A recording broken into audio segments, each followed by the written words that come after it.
A ver, hoy vamos a adentrarnos en la vida de una figura verdaderamente fascinante. Vamos a explorar la mente de una mujer que vivió el siglo XX casi como si fuera una herida abierta. Hablamos de una pensadora monumental cuyo legado sigue arrojando muchísima luz desde las sombras, la inigualable María Zambrano. Imaginemos por un momento un bosque inmenso, oscuro, tupido, lleno de penumbra.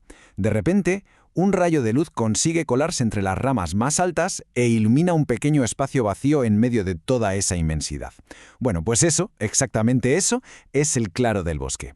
Es una metáfora visual, la verdad, hermosísima, y nos va a servir a la perfección para entender la idea central de hoy. Hay verdades en este mundo a las que simplemente no podemos llegar solo con el intelecto. Necesitamos, de forma inevitable, poner también el corazón. Como ella misma llegó a expresar, y cito textualmente, «Hay pensamientos que no se pueden decir con la sola razón». Esta frase fue literalmente la brújula de toda su vida. Dedicó años a buscar ese cruce exacto, ese punto mágico donde la filosofía y la poesía se dan la mano. Porque, claro, con su obra nos demostró que el acto de pensar no siempre es una batalla analítica, sino que muchísimas veces es simplemente saber esperar. Aguardar a que la verdad aparezca sola, justo ahí, en ese claro iluminado. Capítulo 1. La aurora de la inteligencia. Todo arranca en 1904 con su nacimiento en Vélez Málaga, pero enseguida la historia nos lleva a Segovia, un lugar importantísimo donde su padre, Blas Zambrano, que por cierto era muy amigo del poeta Antonio Machado, va a influir muchísimo en ella. Esta chispa inicial la lleva directa a los vibrantes años 30. Imaginemos el mérito de lo que consiguió. Se convierte en una estudiante brillante en la Facultad de Filosofía de Madrid, destacando con una voz totalmente propia en un entorno que, seamos sinceros, estaba dominado casi en exclusiva por hombres. Y luego, con la llegada de la Segunda República en 1931, su fe en la educación como el gran motor de la libertad se vuelve inquebrantable, volcándose de lleno en proyectos como las misiones pedagógicas. Y aquí viene lo realmente interesante de esta etapa. Su mentor, nada menos que José Ortega y Gasset, defendía la razón vital, un enfoque centrado en analizar la vida de una forma más estructurada. Pero Zambrano decide proponer un camino totalmente distinto, la razón poética. Llega a la conclusión de que no nos basta con analizar fríamente la existencia, hay que sentirla, hay que desvelar su misterio. Es un pensamiento que rompe todos los moldes porque, de repente, abraza sin ningún complejo la intuición, las emociones e incluso los sueños. Capítulo 2. El éxodo y la herida. Llegamos a enero de 1939, y esto marca un antes y un después absoluto. De forma repentina, Zambrano tiene que cruzar la frontera hacia Francia junto a su madre y su hermana Araceli. Pasan poco tiempo en París, en unas condiciones bastante precarias, y con la inminente amenaza de la Segunda Guerra Mundial, no les queda otra opción que cruzar el océano huyendo hacia América. Fue un golpe durísimo, la pérdida total y abrupta de su tierra natal, dando inicio a lo que sería un peregrinaje forzado larguísimo. Pero observemos este punto con atención, porque es vital. Para ella, el exilio dejó de ser simplemente un trauma histórico o un cambio de lugar de residencia. Lo convirtió en una auténtica categoría metafísica. El exiliado, al quedarse sin su lugar en el mundo, queda totalmente despojado, vulnerable, al desnudo. Sin embargo, es justo en ese vacío exterior tan inmenso donde consigue descubrir y albergar el mundo entero dentro de sí mismo. Es fascinante ver cómo logró transformar un dolor tan profundo en una revelación vital impresionante. Capítulo 3. El caminar por el mundo. A partir de aquí vienen 4 décadas de vida transcurriendo entre México, Cuba y Puerto Rico. Y lo que más llama la atención es cómo le impacta el entorno. La luz tan vibrante del Caribe y el calor de América Latina logran impregnar su espíritu y, cómo no, su forma de escribir.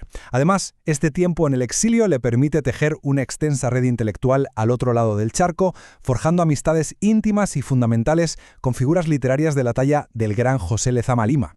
Aunque el periplo continúa y finalmente la vemos regresar a Europa, concretamente a ciudades como Roma y luego a Ginebra, y resulta hasta paradójico, ¿verdad? Porque es precisamente durante estos años europeos, unos años marcados por una inmensa soledad, lejos de los focos y sumida en un silencio reflexivo, cuando escribe las obras filosóficas más densas, complejas y maduras de toda su vida. Capítulo 4. Senderos de la escritura. Vale, vamos a desgranar un poco toda esta filosofía tan rica para verla más clara en pantalla. Primero tenemos la razón poética, desarrollada en su libro Filosofía y Poesía. Aquí es donde une de forma magistral la intuición con el pensamiento.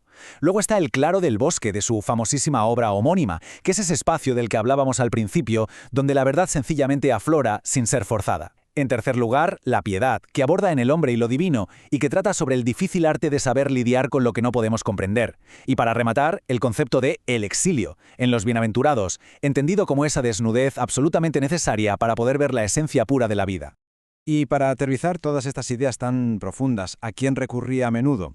Pues a la figura clásica de Antígona. Utilizó este mito tan poderoso como un vehículo perfecto para explorar temas relacionados con la ley, con la compasión y de manera muy especial con el papel de la mujer, siempre intentando buscar una moralidad superior que existiera fuera de las estrictas reglas de las instituciones tradicionales. Capítulo 5. El regreso de la peregrina. Observemos este número en pantalla por un momento. 45. Es que se dice pronto, pero pesa muchísimo. Fueron 45 años de ausencia total, lejos de su país, antes de poder hacer por fin ese ansiadísimo viaje de vuelta en 1984. Imaginemos la carga emocional tremenda de esa llegada. Fue cerrar un círculo vital, geográfico y espiritual que había estado abierto durante casi medio siglo. Y bueno, con el regreso llegó también el reconocimiento. Tardío, sí, pero fue absolutamente masivo e histórico. En 1988 rompió barreras al convertirse en la primera mujer en ganar el prestigioso Premio Cervantes. También fue galardonada con el Premio Príncipe de Asturias. Y así es como pasó sus últimos años en Madrid, en una casa rodeada de sus adorados gatos, entre montañas de libros y muchísimo humo de tabaco, convertida en una especie de oráculo, una luz guía totalmente indispensable para las nuevas generaciones de pensadores. Vamos a ver ahora cómo todo esto converge en su gran mensaje final, la verdad de la piedad. Al final del día, toda su espectacular búsqueda filosófica no iba sobre encontrar el poder de la verdad para imponerla a los demás mediante dogmas intelectuales, en absoluto. Se trataba de descubrir la verdad de la piedad, esa capacidad tan humana, tan nuestra, de acercarnos a lo incomprensible y a lo divino, haciéndolo siempre desde el respeto más profundo y desde el corazón. Y para terminar, nos queda flotando esta pregunta.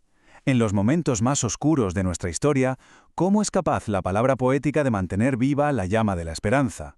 Es algo para reflexionar seriamente, porque el inmenso legado de María Zambrano funciona precisamente como ese claro en medio del bosque, recordándonos que incluso cuando la noche histórica cae de manera implacable y todo parece perdido, el pensamiento poético puede preservar la luz y mantener viva nuestra humanidad profunda.